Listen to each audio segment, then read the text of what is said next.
Nagtsaga atong makauban ng usa sa mga mubida sa GMA Korean drama series, the Philippine adaptation sa Startup PH. Let's all welcome Kim Domingo. Maayong buntag, Hello po. Kim! Maayong buntag po sa ating mga kapuso. How are you this morning, Kim? Okay naman po.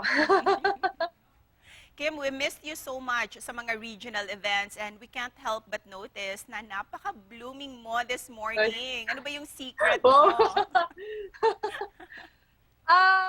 Secret. Siguro naniniwala ako doon sa kasabihan. Sabi po kasi nila, diba, pag happy ka, parang nagre-reflect yon sa ano natin, sa itsura natin. So, pag happy ka daw, blooming ka. Parang gano'n. Oh, diba? So, I think yon happy lang po talaga ako ngayon. And we're very happy that you're happy kasi happy-happy kami ngayong umaga. Ikaw yung kasama namin. Thank you. And of course, pag-usapan natin itong upcoming project mo. Kasi nga, Philippine adaptation ito ng hit Korean series. Ikaw ba, Kim, are you a fan of K-dramas? Yes, pero usually yung mga napanood ko na K-dramas, dalawang bagay lang siya. Either talagang nag-trending siya worldwide or gusto ko yung bida. And aside sa magagandang kwento nila, ano talaga yung pinaka gusto mo sa mga K-dramas and of course sa mga idols din? Ako, gusto ko personally talaga, kung kahit kumbaga hindi ako napasama dito sa cast ng startup, gusto ko talaga yung startup. And if you'll play the lead role ng isang K-drama, ano kaya yung magiging genre o magiging kwento nito at bakit? Ako gusto ko yung rom-com. Gusto ko siya para, gusto ko yung kwento niya balanse. So may drama, may pagpapatawa, tapos may kilig. And you mentioned earlier na paborito mo yung Korean series na Startup. How did you feel, Kim, nung nalaman mo nakasali ka dito sa Startup PH? Sobrang nagulat ako nung time na yun, nung sinabihan ako na ako nga yung magpi-play dun sa isa sa character. Very grateful din ako na ako yung napili para doon.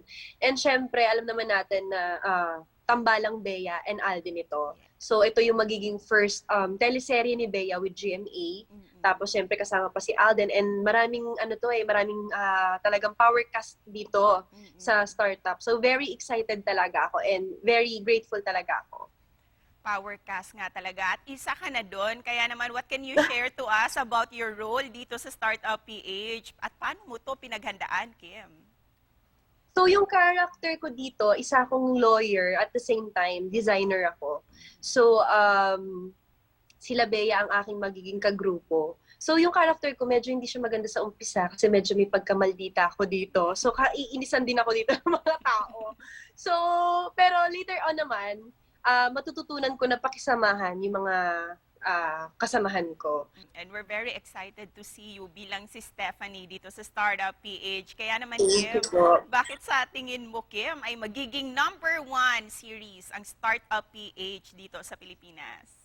Yes, kasi since, yun nga, gaya nga ng sabi ko, yung startup, syempre nag-trending talaga siya worldwide. Ang daming taong nanood, madaming nagustuhan siya. So, syempre, dito sa atin, for sure naman, inaabangan na rin lahat yan, lalo na ng mga kapuso natin, yung adaptation natin. So, I think magiging #1 siya kasi ngayon nga, ang dami nag-aabang, very excited ang lahat. Plus, yung effort na binigay namin, kaming from the staff, crew, directors, and kaming mga artista. And with that, Kim, please invite all our kapuso dito sa Central and Eastern Visayas na abangan kayo sa Startup PH. Ayan po, sa ating mga kapuso dyan sa Central and Eastern Visayas, iniimbitahan ko po kayo na panoorin ng Startup PH. Soon na po yan, and sana supportahan niyo po. And before we end this interview, Kim, ano naman yung mensahe mo sa mga kapuso natin dito sa Cebu at sa buong Visayas kasi namimiss ka na namin sa mga regional events? Ayun nga, sana soon makapag-event po ako dyan ulit. Makabalik ako. So, very excited na din po ako. Lalo na ngayon, bumabalik na rin naman po tayo sa normal. So, nagkakaroon na tayo ng mga face-to-face na event. So, looking forward po ako na makabalik. And we look forward to have you dito sa Cebu, Kim. At Thank you congratulations po. in advance. Thank you po. Thank you. Daghang salamat, Kim.